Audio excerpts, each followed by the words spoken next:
Assalamualaikum warahmatullahi wabarakatuh. Halo anak-anak semua, jumpa kembali dengan Ibu Lia Septiana di kelas IPA Sains. Di semester genap ini, bab pertama kita adalah tentang kemagnetan. Baiklah, sebelum mulai pembelajaran kita hari ini, agar pembelajaran kita berkah di mata Allah SWT, ada baiknya kita berdoa terlebih dahulu.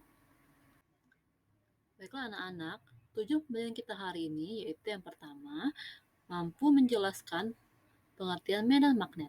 Yang kedua, peserta didik mampu menjelaskan pengertian induksi elektromagnet.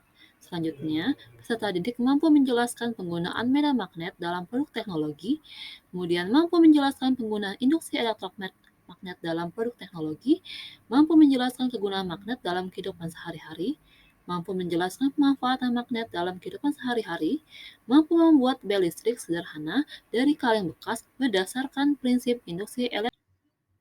Baiklah, kemagnetan adalah kata magnet berasal dari bahasa Yunani yaitu magnetis litos yang berarti batu magnesia. Batu magnesia ini memiliki keunikan tersendiri di mana dapat saling tarik-menarik dengan batu-batu magnesia lainnya. Fenomena tersebut dapat terjadi karena adanya gaya magnet yang berasal dari interaksi kutub-kutub magnet karena gerakan muatan listrik pada benda. Ada 3 kategori bahan atau material berdasarkan efek dari interaksi yang disebabkan oleh magnet. Yang pertama ada ferromagnetik, yaitu benda yang ditarik kuat oleh magnet. Contohnya ada besi, baja, kobalt, dan nikel. Yang kedua ada paramagnetik, yaitu benda yang ditarik lemah oleh magnet. Contohnya ada magnesium, litium, dan juga aluminium. Yang ketiga ada diamagnetik, yaitu benda yang tidak dapat ditarik oleh magnet. Contohnya ada perak, emas, tembaga, dan bismut. Selanjutnya, kita akan pelajari tentang cara membuat magnet. Yang pertama, yaitu dengan menggosok, yaitu menggosokkan magnet ke bahan yang ingin dijadikan magnet. Arah gosokan harus tetap dan kutub di ujung bahan yang digosok akan sejenis dengan kutub magnet yang menggosoknya. Kedua, induksi, yaitu bahan dalam kategori ferromagnetik seperti besi dan baja dapat dijadikan magnet dengan mendekatkannya ke magnet selama beberapa waktu. Kutub bahan yang berdekatan dengan magnet akan berlawanan dengan magnet. Yang ketiga, ada elektromagnet, yaitu dengan melilitkan besi atau baja dengan kawat penghantar yang dialiri listrik searah. Kutub dari magnet yang dihasilkan tergantung arah lilitan atau arah arus listriknya.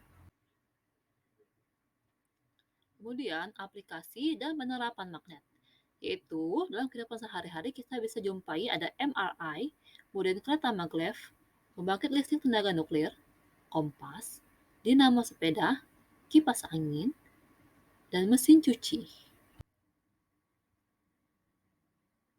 Teori kemagnetan bumi. Yang pertama ada sudut deklinasi, adalah sudut yang dibentuk oleh kutub utara jarum kompas dengan arah utara magnet atau selatan geografis. Sudut deklinasi ini akan bernilai positif jika kutub utara kompas menyimpang ke timur dan bernilai negatif jika kutub utara kompas menyimpang ke barat. Misalnya, suatu objek yang berada di atas kutub utara memiliki sudut deklinasi plus 90 derajat. Sedangkan jika objek berada di atas kutub selatan, maka sudut deklinasinya minus 90 derajat.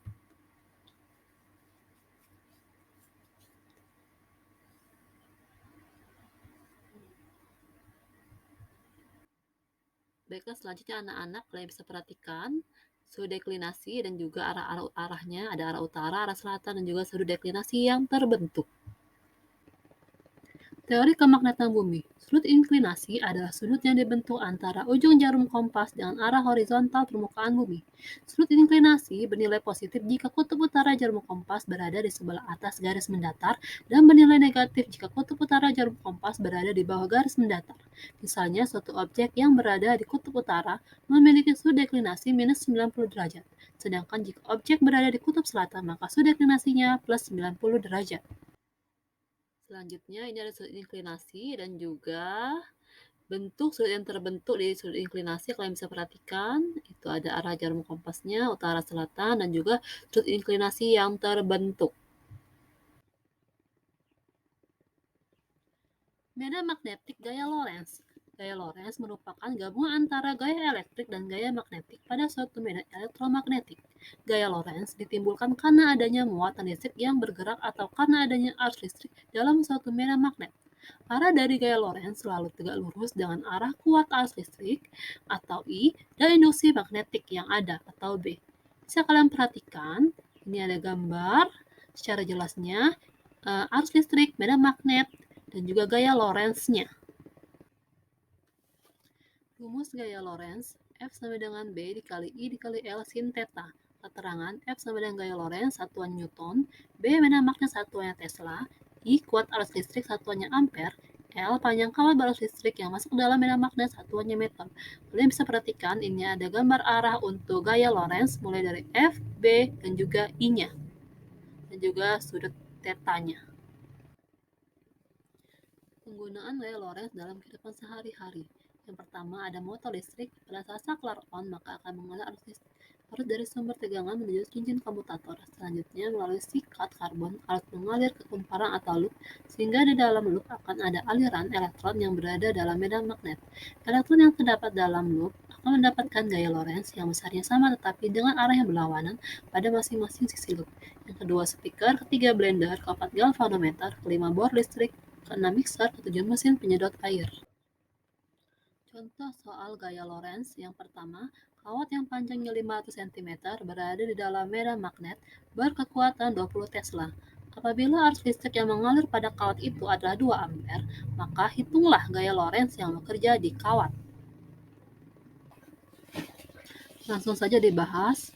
L sama dengan 500 cm diubah menjadi 5 meter, B sama 20 Tesla, I sama 2 ampere. Jawabannya, gaya Lorentz sama dengan F sama dengan B dikali I dikali L sama dengan 20 Tesla dikali 2 ampere dikali 5 meter sama dengan 200 Newton. Maka gaya Lorentz yang bekerja pada kawat tersebut sebesar 200 Newton. Soal berikutnya, yang kedua, sebuah kawat dengan panjang 1 meter berarus listrik 10 ampere jika kawat diletakkan dalam medan magnet 0,01 Tesla yang arahnya membentuk sudut 30 derajat terhadap arah arus, maka gaya magnet yang dialami kawat sebesar titik. Pembahasan diketahui L sama 1 meter, I sama 10 ampere, B 0,01 Tesla, alpha 30 derajat. Ditanya besar gaya Lorentz F. Jawab F sama dengan B dikali I dikali L kali sin alpha. F sama dengan 0,01 Tesla dikali 10 ampere dikali 1 meter dikali sinus 30 derajat. Maka F sama dengan 0,05 Newton. Jadi, gaya magnet yang dialami kawat adalah 0,05 Newton. Baiklah, thank you for watching anak-anak ibu semuanya. Semoga pembelajaran kita hari ini tentang materi kemagnetan itu berkah dan bermanfaat untuk kalian semua. Buat hari ini, wassalamualaikum warahmatullahi wabarakatuh.